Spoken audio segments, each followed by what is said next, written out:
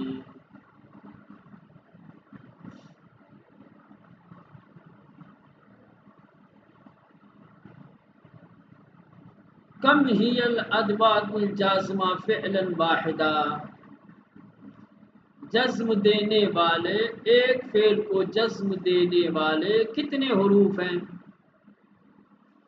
وہ حروف جو صرف ایک فعل کو جزم دیتے ہیں وہ کتنے ہیں؟ ان کا جواب الادوات الجازمۃ فعلا واحدا اربع وہی، کہنے کہ ایک فعل کو جزم دینے والے حروف چار ہیں۔ چار ایسے حروف جازمہ ہیں جو ایک فعل کو جزم دیتے ہیں۔ نمبر ایک لم، جیسے لم یذهب احد، لما جیسے تعلم اخی القراءة ولما یکتب۔ نمبر تین لام الامر، لے تطلب نفسک، لا الہیہ جیسے لا تیأس من رحمت اللہ۔ یہ چار لم، لما، لام امر، لائے نہیں، یہ چار ایسے حروف جازمہ ہیں جو صرف ایک فعل کو جزم دیتے ہیں۔ فوائد، یجوز عقولا بعد ادات الشرط، کہہ رہے ہیں کہ جائز ہے کہ لم ادات شرط کے بعد واقع ہو سکتا ہے کہ لم سے پہلے کوئی حرف شرط آ جائے، حرف، ٹھیک ہے مولانا؟ آپ یہ مت سمجھیے گا کہ لام سے پہلے کوئی حرف نہیں ہے، لم سے پہلے کوئی حرف نہیں آ سکتا۔ کبھی کبھی لم سے پہلے کیا ہے، حرف شرط آ جاتا ہے، لم حرف شرط کے بعد واقع ہوتا ہے، سمجھ رہے ہیں؟ ٹھیک ہے، جائز ہے کہ لم واقع ہو، لم آئے بعد ادات الشرط، کیا ہے، حروف شرط کے بعد، جیسے ان لم تزرنی اعتب علیک۔ اب یہاں دیکھیں ان شرطیہ آیا ہے پہلے، اس کے بعد لم واقع ہوا ہے، بخلاف لما، لما کے خلاف، کہ لما سے پہلے حروف شرط میں سے کوئی حرف نہیں آ سکتا، لما حرف شرط کے بعد واقع نہیں ہوتا، لم حرف شرط کے بعد واقع ہو سکتا ہے لیکن لما حرف شرط کے بعد واقع، بخلاف لما، لما کے خلاف، فیکون المضارع مجزوما لفظا بلم و محلا بان۔ اب سوال یہ ہے کہ اگر لم حرف شرط کے بعد واقع ہوتا ہے تو فعل مضارع جو مجزوم ہوگا وہ کس کی وجہ سے ہوگا؟ حرف شرط کی وجہ سے ہوگا یا لم کی وجہ سے ہوگا؟ سوال سمجھ گئے؟ وہاں پر کہ جہاں پر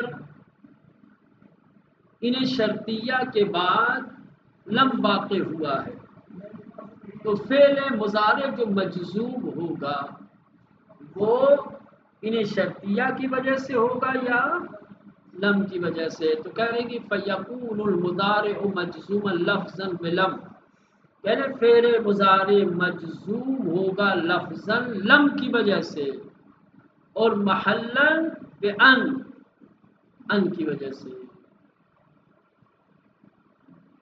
سیدھے سیدھے کہہ دیں گے ان شرطیہ لم کیا ہے، عامل جزم، اور فعل مضارع جو اس کے بعد ہے اس کو کہیں گے کہ یہ مجزوم بے لم ہے لفظا، اور پھر ان کا مجزوم کہہ رہے لم اور فعل مضارع یہ دونوں، ٹھیک سمجھ میں آ گیا؟ نمبر 2 فائدے میں لم ولما یقلبان معنی المضارع ماضیا کما مر، کہہ رہے کہ لم اور لما جب فعل مضارع پہ داخل ہوتے ہیں تو مضارع کے معنی کو ماضی میں منقلب کر دیتے ہیں، بدل دیتے ہیں۔ لم اور لما فعل مضارع کو ماضی منفی کے معنی میں تبدیل کر دیتے ہیں۔ سمجھ لیں مولانا، لم و لما یقلبان بدل دیتے ہیں معنی المضارع، مضارع کو معنی کو ماضی ماضی میں، کما مر جیسا کہ گزرا اوپر کی تمام مثالوں میں۔ آپ جیسے کہیں گے لم یذهب، نہیں کہیں گے وہ نہیں جاتا ہے، کیا کہیں گے؟ وہ نہیں گیا۔ لما یکتب، نہیں کہیں وہ نہیں لکھتا ہے، کہ اس نے نہیں لکھا۔ غیر ان لم تنفی الفعل فی الماضی مطلقا، کہہ رہے کہ لم جو ہے وہ فعل کو مطلقاً ماضی منفی میں تبدیل کرتا ہے بغیر کسی قید و شرط کے۔ لم فعل مضارع کو ماضی منفی میں تبدیل کر دیتا ہے۔ ولما تنفی ہے فی الماضی متصلا بالحال، لیکن لما ماضی کی نفی کرتا ہے جو حال سے متصل ہو، یعنی یوں کہا جائے کہ لم مطلقاً ماضی منفی کا معنی دیتا ہے، قریب کا، بعید کا، استمرار کا تو نہیں، مثلا ماضی میں جو نفی کی گئی، لیکن لما کیا ہے؟ ماضی قریب کہہ لو آپ معنی سمجھنے کے لیے، جو حال سے جو وہ ماضی جو حال سے متصل ہے اس کی نفی کرتا ہے لما۔ ٹھیک ہے، فرق سمجھ میں آیا؟ تو بس یوں کہہ سکتے ہیں کہ لم مطلقاً فعل مضارع کی نفی کرتا ہے، لیکن لما اس ماضی کی نفی کرتا ہے جو حال سے متصل ہے، تو قریب ماضی۔ ٹھیک ہے، فیقال لم یقم ثم قام، جیسے آپ کہیں گے لم یقم، وہ نہیں اٹھا، نہیں کھڑا ہوا، ثم قام پھر کھڑا ہوا یا اٹھا۔ ولا یقال لما یقم ثم قال، اب یہ نہیں کہہ سکتے کہ لما یقم وہ ابھی تک نہیں اٹھا، ثم قام اور پھر اٹھا۔ وہ نہیں اٹھا تھا، لم یقم وہ نہیں اٹھا تھا، ثم قام پھر اٹھ گیا، کیونکہ لم ہے تو وہ آپ کہنے کا مطلب یہ ہے کہ دور کے ماضی کا انکار کر سکتے، ہو سکتا ہے کہ زمانے قدیم میں نہ کھڑا ہوا رہا ہو پھر کھڑا ہو گیا، لیکن لما جب داخل ہوتا ہے تو حال سے متصل والے ماضی پہ دلالت کرتا ہے۔ تو آپ یہ نہیں کہہ سکتے کہ لما قام ثم قام یا لما یقوم ثم قام، سمجھ رہے ہیں؟ لام الامر ولا الناہیہ تخلصان زمان المضارع الی الاستقبال، کہہ رہے کہ لام امر اور لا نہیں یہ دونوں فعل مضارع کو مستقبل کے سے مخصوص کر دیتے ہیں۔ دیکھیں مضارع میں دونوں معنی پایا جاتا ہے، حال کا معنی بھی پایا جاتا ہے اور استقبال کا بھی معنی پایا جاتا ہے، لیکن جب لام امر یا لا نہیں فعل مضارع میں داخل ہوتے ہیں تو وہ پھر فعل مضارع مستقبل سے مخصوص ہو جاتا ہے، مستقبل کا معنی دینے لگتا ہے۔ وَتَكُونَانِ الدُّعَاء إِذَا كَانَ الْمُخَاطَبُ أَعْلَى مِنَ الْمُتَكَلِّمِ، کہہ رہے کہ لام امر اور لا نہیں کبھی کبھی دعا کے لیے آتے ہیں۔ تکونان للدعاء، یہ دونوں یعنی لم اور لام امر دعا کے لیے ہوتے ہیں، کب؟ اذا کان المخاطب اعلی من المتکلم، کہہ رہے ہیں کہ جب مخاطب متکلم سے بلند ہو، جو گفتگو کر رہا ہے، جو کلام کر رہا ہے، یہ چھوٹا ہو اور جس سے کلام کر رہا ہو وہ بڑا ہو، تو وہاں پر لام امر یا لائے نہیں دعا کا معنی دے گا، کیونکہ امر و نہیں اعلیٰ سے ادنا کی طرف ہوتا ہے، سمجھ رہے ہیں؟ لیکن ادنا سے اعلیٰ کی طرف جب امر و نہی کا استعمال کیا جاتا ہے تو دعا اور التجا کا معنی دیتا ہے۔ بس سمجھ میں آئے؟ میں استاد ہوں، آپ شاگرد ہیں، استاد اور شاگرد میں کون اعلیٰ ہوتا ہے؟ استاد۔ میں اگر لام امر کا استعمال کروں یا لائے نہیں کا تو یہ امر نہیں ہوگی، طلب ہوگی، لیکن آپ شاگرد ہو کر کے ٹھیک ہے میرے لیے لام امر یا لائے نہیں استعمال کریں تو اس کو نہیں کہا جائے گا کہ یہ امر ہے اور طلب ہے، بلکہ یہ دعا اور التجا کا معنی دے گا، جیسے ربی فلتکن مشیتک وربی لا تواخذنی،